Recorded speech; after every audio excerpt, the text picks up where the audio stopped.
साल में एक बार डलता है, लेकिन शासन करने वाले लोग अगर घमंड और अहंकार में काम करेंगे, रायपुर की सरकार छत्तीसगढ़ की, यहां जो होता है दिल्ली के इशारे से होता है। यहां सत्ता चलाने वाले लोग दिल्ली में बैठे हैं, छोटे मोटे काम करने हो तो दिल्ली की अनुमति बहुत जरूरी है। हमने सरकार जनता ने चुनी थी सुशासन के लिए, और यहां पे सरकार बनी है कांग्रेस को खत्म करने का काम करना चाहती है। मैं आप लोगों को माध्यम से इस सरकार को चेतावनी देना चाहता हूं। हम कांग्रेस पार्टी महात्मा गांधी की पार्टी है। सत्य, अहिंसा, त्याग, समर्पण, सद्भावना, परिश्रम, ये हमने मूल्य सीखे हैं, ये संस्कार हमारे अंदर हैं। लेकिन हमारी गांधीवादी सोच को, हमारी शालीनता को, हमारे विनम्र स्वभाव को छत्तीसगढ़ की सरकार कमजोरी ना समझे। अगर आप लोगों का शोषण बंद नहीं करोगे, आप झूठे मुकदमे लगाने बंद नहीं करोगे, आप द्वेष की राजनीति बंद नहीं करोगे, तो ईंट से ईंट बजाना कांग्रेस कार्यकर्ता को आता है। हम चुप बैठने वाले नहीं हैं।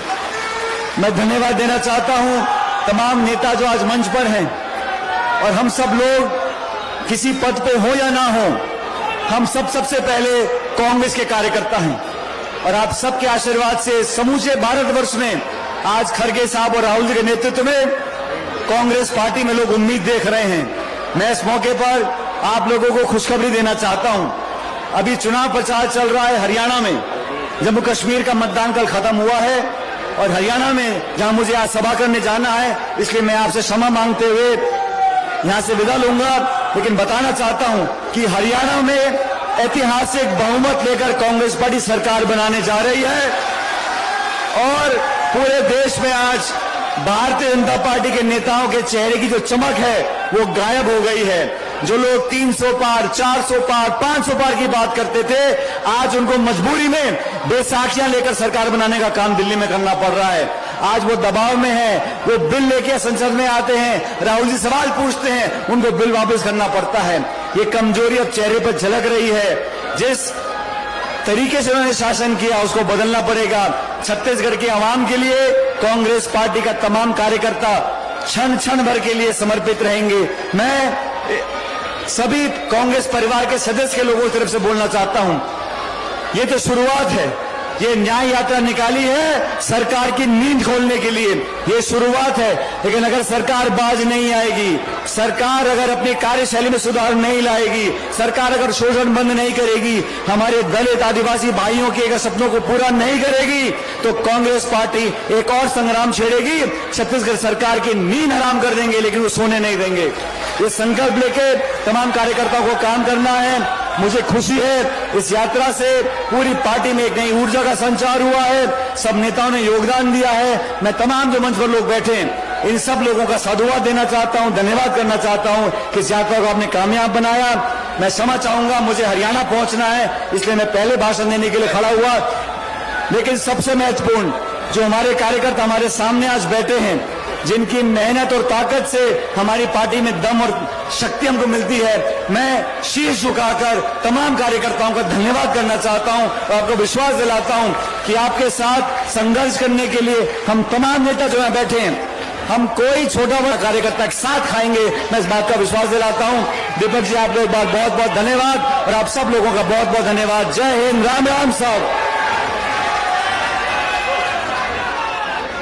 बहुत ही जोशीला भाषण, एक बार पुनः फिर जो है तालियों के गड़गड़ाहट से सचिन पायलट जी ने जो है भाषण दिया, इसके लिए एक बार जोरदार ताली बजाएं। अब मैं ये पास दो ना। सभी हमारे छत्तीसगढ़ के नेतागण हाथ उठाकर आप लोगों का अभिवादन करते हुए, और आदरणीय सचिन पायलट जी को जल्दी जाना है, इसलिए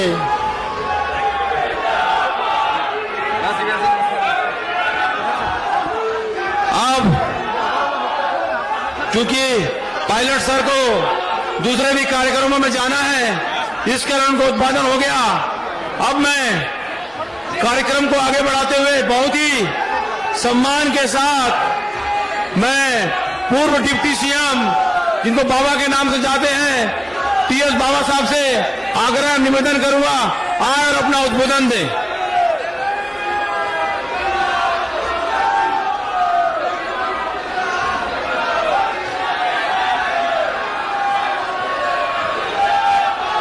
सभी को प्रणाम, जोहार। मंच पे उपस्थित प्रदेश कांग्रेस कटिप कमेटी के सम्माननीय अध्यक्ष दीपक बैज जी, विधानसभा में नेता प्रतिपक्ष माननीय चरणदास महंत जी, हमारे प्रदेश के पूर्व कांग्रेस कमेटी के अध्यक्ष और मुख्यमंत्री माननीय भूपेश बघेल जी, उपस्थित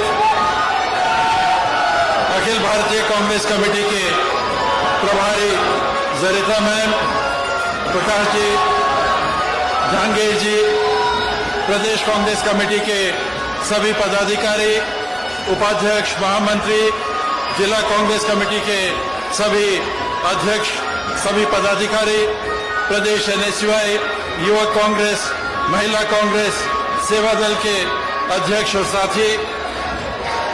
साथी विधायकगण, पूर्व मंत्रीगण, सभी कांग्रेस के साथी, आज आप छत्तीसगढ़ के लोगों की आवाज बनके यहां उपस्थित हुए हैं, कांग्रेस के साथी हैं। ये सिर्फ आपकी आवाज नहीं है, आप प्रतिनिधित्व कर रहे हैं उन लोगों का जिनका साथ आपने 2018 में लिया था। आने वाले समय में एकजुट होकर हमको ये सुनिश्चित करना है कि आम जनों का विश्वास हम पुनः हासिल करेंगे और लोगों के तकलीफ में हम साथ खड़े रहेंगे।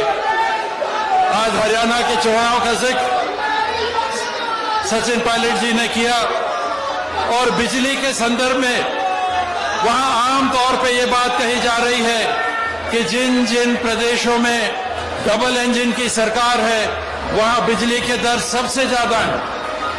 आपके जेब से पैसा निकालने का काम सरकार में आते साथ भारतीय जनता पार्टी की सरकार ने किया। स्कूलों को बंद करने का काम भारतीय जनता पार्टी की सरकार ने किया।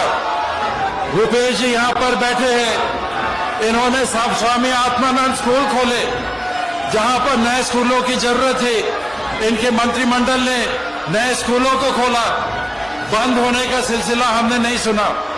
बस्तर में फर्जी एनकाउंटर, सरगुजा में आए दिन चोरी, रायपुर में चाकूबाजी, जहां से गृह मंत्री प्रतिनिधित्व करते हैं वहां 3 लोगों की निशंस हत्या, एक की पुलिस की हिरासत में, महासमुंद में काउ विजिलेंटे के नाम से लोगों को जान से मारा गया।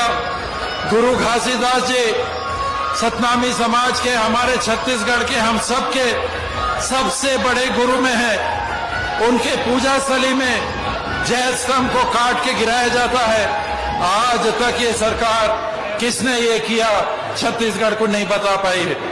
अपितु उनके कलेक्टर और SP के कार्यालय जनते हैं, वो अपनी सुरक्षा नहीं कर सकते तो छत्तीसगढ़ के नागरिकों की क्या करेंगे।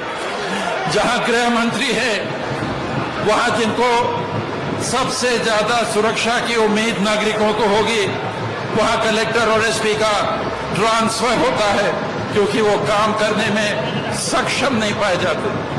ये छत्तीसगढ़ का हाल है। बहुत सारी बातें हैं, वरिष्ठ साथी अभी इस बातों को आपके समक्ष रखेंगे। आप सभी को बहुत बहुत आभार कि जब छत्तीसगढ़ के नागरिकों को आपकी जरूरत थी तो कांग्रेस की हमारी बहनें, कांग्रेस के हमारे युवा साथी, कांग्रेस के वरिष्ठजन, कांग्रेस के एक एक कार्यकर्ता पूरे छत्तीसगढ़ से सामने आए हैं और भविष्य में भी आते रहेंगे।